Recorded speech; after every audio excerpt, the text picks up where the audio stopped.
Yes, my viewers and subscribers, bright and early. Today is the day West Indies will be looking to secure a T20 series victory. This as they look to take a 3-0 lead in the 5-match T20 series against India. Gonna talk about it, gonna take a look at the playing 11 batting order. Also gonna be talking about our former captain Nicholas Puran, who was charged and found guilty because of something that he did in the second T20 game. So just give a listening here until the end and let me know what you all think in the comment section. If you have your playing 11, you can go ahead and also drop it in the comment section and I will definitely take a look at it. Right?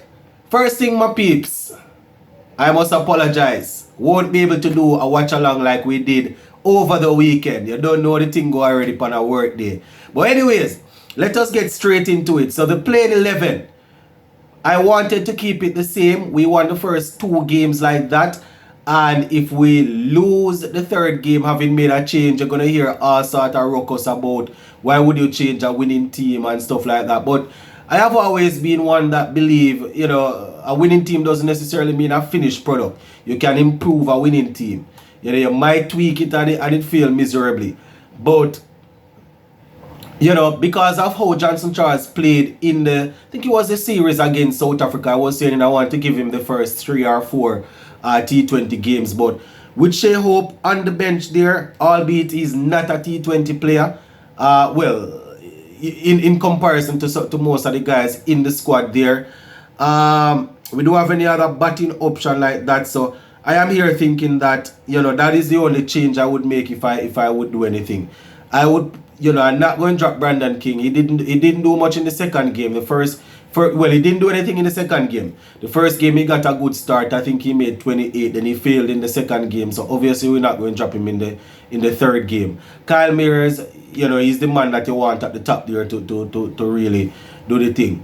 Johnson Charles, as I said, I wanted him to stay. Even when if he didn't do anything in the first game, quite a few people were saying drop him for the second game, and I was like, no, I want to give him a couple more games. But I think he's probably the only one that I would leave out of this unit here. So you're probably looking at, for my playing 11, you're probably looking like a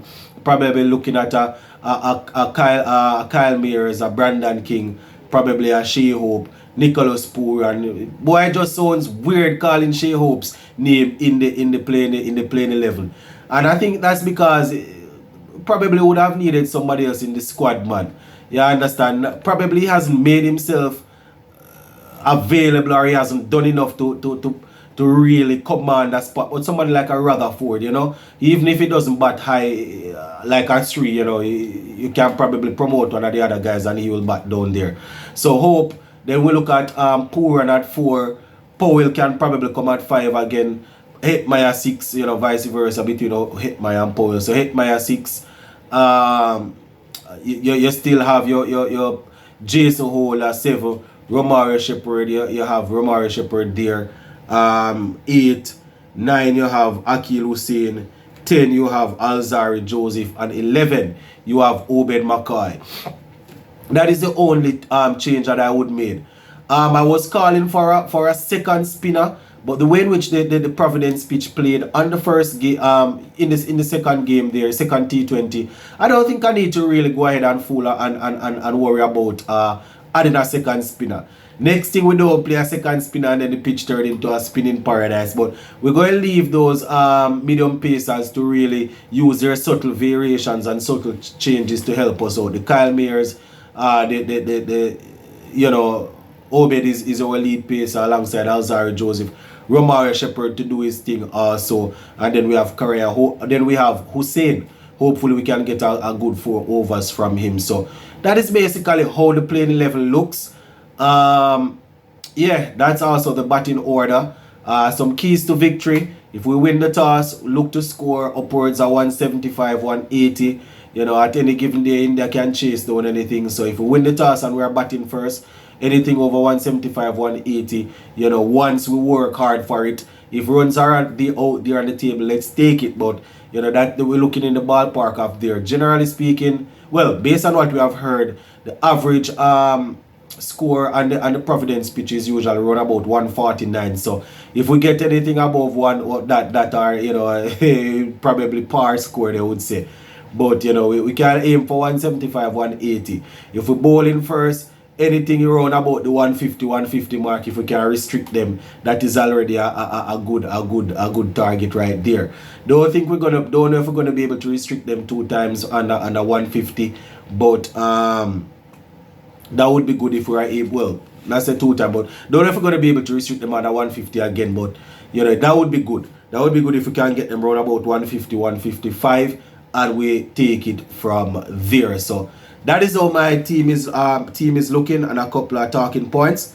Now moving on to our former captain Nicholas Puran, who played a superb knock for us in the first couple of games there. Don't know how many of you guys were watching the game live and would have seen the little incident there where Puran was questioning the umpire. You know, they apparently reported it, and you know, he was charged, and he accepted the charges. You know, he accepted the charges where they are saying that Puran was found to have breached Article 2.7 of the ICC Code of Conduct for players and support personnel, which relates to public criticism in relation to incident occurring in an international match. So we would have seen Puran going up to the umpire and talking to him about a decision that he gave against us. I think it was the Kyle Mayer's decision, if I'm not mistaken. So it was referred to the match official Richie Richardson. 15% of his match fee was you know, he was charged 15% of his match fee. He accepted it. So because he accepted it, you know, there doesn't, you know, they are not going to have a hearing for it. So he accepted the charges. He's going to be paying 15% of that match fee, and he's going to be deducted one merit point based on what they are saying here. So you know, Puran just out there in the heat of the game, standing up for his teammate, being a senior player. This is how you want to see your senior players speaking up. You want to see your senior players not necessarily stepping overboard and behaving as if they want to umpire the game. But nothing is wrong with a senior player in the team asking a couple of questions of the umpire. We see it all the time. I mean, you don't want to behave. You don't want it seems as if you are taking over or anything like that, because that's how you get charged. But you know, nothing is wrong with, hey umps, what did you say? That is missing. Hey umps, that is going over the middle stump. Hey umps, why did you give that out? You think that is really clipping? You understand, but you don't want to be too confrontational or anything like that. My sound silly, but at the end of the day, the game is played under rules and regulation and code of conduct. So you know, those are some things that we have to bear in mind. But you know, happy to know that Puran was willing to stand up for his teammate and to let them know that, listen, he's going to question what is going on, you know.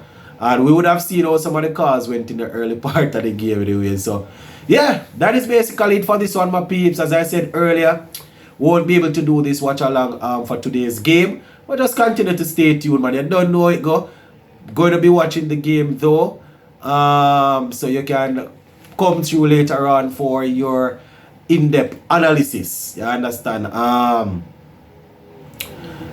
Hopefully, don't know if we can squeeze a live after the game, you know, but definitely not going to be able to do it during the time. So big up on yourself, stay safe, we touch base again. See?